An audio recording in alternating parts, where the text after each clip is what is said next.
E qual é a diferença de competir pra formar e competir pra ganhar? Ó, competir para formar, eu sempre digo aqui que quando um menino entra com 14 anos numa formação, ele entra numa universidade. Eu sempre falo isso. Tá. Então ele tem lá os anos para se formar como um atleta profissional de futebol. E muitas vezes o futebol, ele antecipa. Com 18 anos o menino pode estar jogando num profissional. Aí a gente volta no início da conversa. Edmilson, por que você chegava antes? Porque eu mesmo no profissional, eu tinha que fazer ainda as minhas matérias de dar passe, cabeceio. Hoje os meninos chegam com 18, 19 anos no profissional e eles não fazem os fundamentos que ainda tinham que fazer num tempo de formação. Você entende ou não? Exemplo, o Vinícius Júnior. Agora, esse ano, depois de 4 anos lá no Real Madrid, esse ano que ele está se destacando. Tá finalizando bem. Verdade, mano. Finalizando um chutado de calcanhar. Chegava lá no jogo, quando ele chegou do Flamengo na época, os caras, era chacota dos caras. E saía no jornal todo dia. Todo dia era chacota. Todo dia depois do jogo. Esse é o jogador de 50 milhões. Esse é o jogador. Então, o Brasil sempre, tradicionalmente, foi um país que vendeu barato e repatria caro. Verdade. Entendeu? Vende barato e repatria caro. Por quê? Porque os caras vão para a Europa, vão ganhar em euro. 6,50 mais.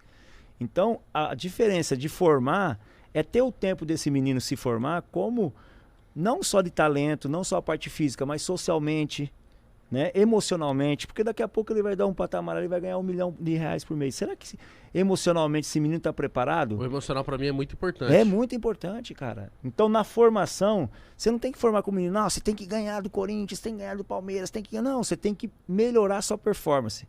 Se a sua performance for melhorando a cada jogo, o coletivo vai aparecer. E aparecendo, você vai jogar num time profissional. Cara, essa mentalidade, eu acho que é a correta, mas é muito difícil se ter, né? Porque É difícil.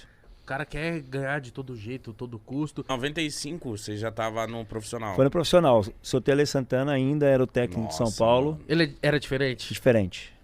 Eu acho que boa parte da rapaziada que passou pelo Seu Tele reclamava na época, mas hoje dava graças a Deus, porque ele ajudou muito. Mas reclamava por quê? Aquela é linha dura, né, irmão? Linha dura, cobrava muito, era exigente. E aí a gente sempre fala, né? Quando alguém cobra muito de você é porque ele te quer o bem. O dia que ele parar de te cobrar é porque ele não Largou mão.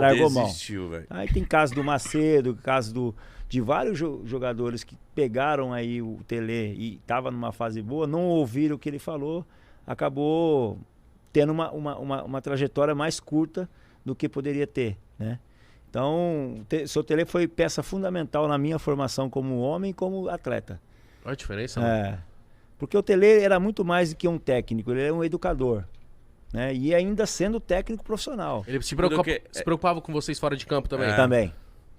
Ô, menino, faz isso não, vamos pra cá. Eu lembro que quando eu estrei no São Paulo, foi num jogo contra o Cruzeiro, lá no Mineirão. Eu entrei no lugar do Cerezo.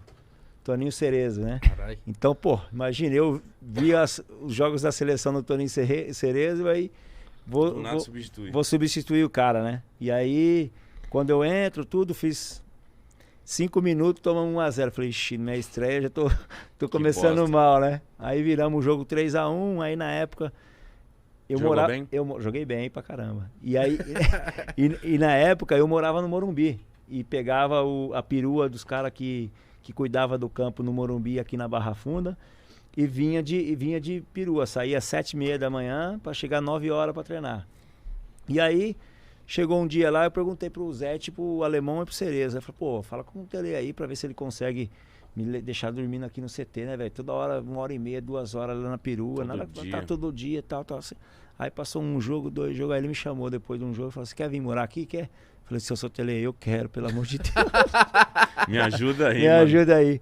Aí ele falou assim, você já tem carro já? Eu falei, ainda não, né? Não ganhei dinheiro ainda pra comprar um carro, né? E você tem namorada? Você sai, gosta de fazer? Eu falei, não, eu sou tranquilo, sou de boa, tal. Então, ó, tá vendo aquele fulano, ciclano? Já comprou 10 carros, em cada 15 dias ele troca de carro. Compra um carro e fica 2 anos com o carro. Ele pegava no pé, em pequenos detalhes. Cara, olha os detalhes que ele... Entendeu? Mas é da hora, muito importante você isso. Entendeu ou não? E naquela época, né, a gente também não tinha o tal de empresário que ajuda e às vezes atrapalha também. O cara que gestiona a sua carreira. Aí ele falou assim, poxa, Você vai vir morar aqui, esse fulano, ciclano aqui tem hora para chegar, hora para sair. Quando você for morar, dormir fora daqui no final de semana, você tem que falar aonde você vai dormir e o telefone que eu vou ligar lá. Caralho! Aí eu falei assim, isso aí é brincadeira dele, né? Aí eu fui pra casa da minha tia lá em Itaquera, estou lá num sabadão à noite lá na casa da minha tia, daqui a pouco vem o telefone. Quem é? O Edmilson tá aí? Mano! É verdade. Então eu morei na Barra Funda. Então ele também vivia o clube pra caramba. Nossa, ele morava foda, na Barra Funda, né? Então, foda. Aí a terceira coisa, né? Uma, compra o carro e fica 2 anos. Comprei o Cadete, depois eu vendi ele pro França. Cadete era foda. Cadetão, né? GSI, lembra? Carro, mano, você é louco. Você não é da sua época, Cadete, né? Não, quando eu nasci já era velho. Cadete fez o sucesso do cacete. Pô. E aí a segunda é essa, né? De poder morar lá no CT. Eu fiquei morando 2 anos e quase 3 anos eu fiquei morando lá na Barra Funda. E a terceira, aquilo, chega antes no treino. E vai pro paredão aprender passe. Tanto que quando eu vou pra França, pro Lyon, uma das principais qualidades que eu tinha era fazer uma mudança de jogo de 50, 40 metros. Uma transversal, um passe longo, né? E os caras lá na França ficaram apaixonados pelo meu estilo de jogo, de jogar tecnicamente, passe aprimorado, coisas que eu aprendi dentro do São Paulo. Mas antes de ir pro Lyon, você ficou quanto tempo no São Paulo? 5 anos e meio. Fiquei de 95, Nossa, uma barra...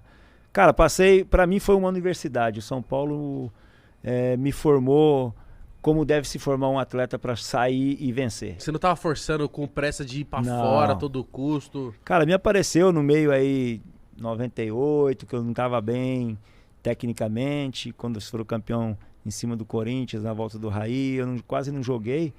Mas eu não me sentia formado para ir para fora do país e triunfar e vencer. Então eu saí com 23 anos pro Lyon com um chip de vencedor. Eu estava preparado para todos os obstáculos que eu ia ter dentro da minha vida, seja ela dentro de campo, de adaptação, seja ela fora de